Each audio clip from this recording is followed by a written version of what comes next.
You ever get that feeling when everything is going just fine, and then bam, the universe decides to throw you under the bus? Yeah, that was me that night. Driving home after a long-ass day, my mind half asleep, radio mumbling some oldies, and the smell of stale coffee filling the car from the cup I spilled earlier. Classic. I'm Marcus Lee, 40 years old, average guy with a not-so-average job. But hey, we'll get to that part later.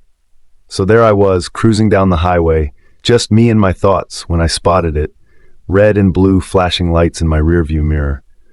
"Oh, for fuck's sake," I muttered. It's like cops have a sixth sense for ruining peaceful nights. They weren't even subtle about it, blaring sirens and flashing those obnoxious lights like it was a damn parade. "All right, Marcus, play it cool," I told myself, flipping on my turn signal and pulling over to the side of the road.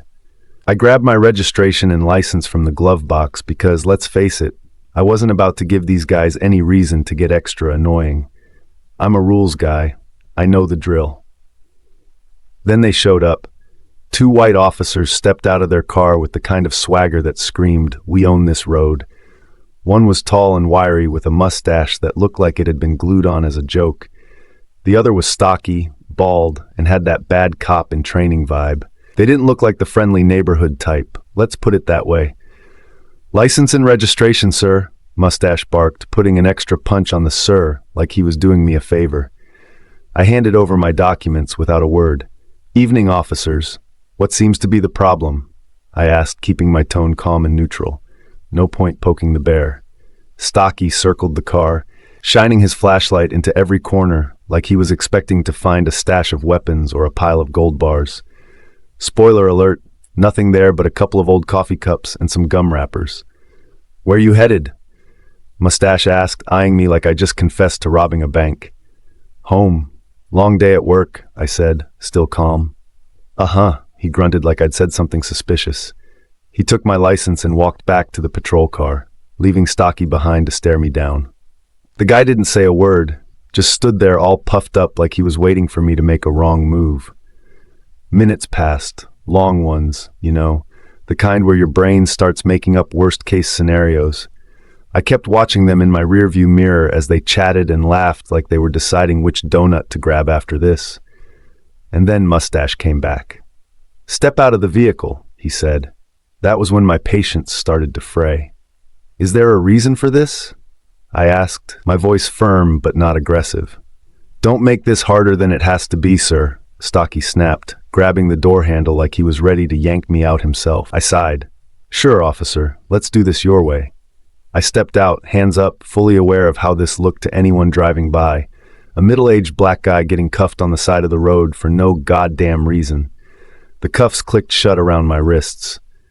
"You're under arrest," Mustache declared like he'd just won a prize. "For what?" I asked, incredulous. "We'll figure that out later," Stocky smirked, shoving me into the back of their patrol car. As the doors slammed shut behind me, I thought, all right, let's play. Let me tell you something. Being thrown into the back of a cop car feels exactly as dehumanizing as it looks. The hard plastic seat was freezing cold, and the smell? Let's just say it was a potent cocktail of old sweat and despair. I sat there, wrists digging into the cuffs, watching Mustache and Stocky through the windshield as they stood outside chatting like this was just another Tuesday night for them. Finally, they got in, Mustache taking the wheel. He glanced at me in the rearview mirror with a smirk that said, "Gotcha." Stocky, riding shotgun, twisted around to look at me. "You got any weapons or drugs in the car?" he asked, his tone dripping with mock concern. I raised an eyebrow. "You already checked the car, what do you think?" Stocky grinned. "Just making sure. You people tend to forget things like that." I bit my tongue so hard I thought I tasted blood. You people. Classic. If there's one thing racists love, it's pretending their casual bigotry is just harmless banter. The ride to the station was slow, almost like they were savoring the moment. Every pothole felt like a personal attack, jarring my spine while they laughed at some inside joke.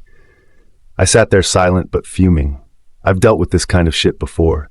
Black man, nice car, middle of nowhere. It's like a magnet for trouble. But this was next level. When we arrived at the station, they hauled me out of the car like I was a sack of potatoes.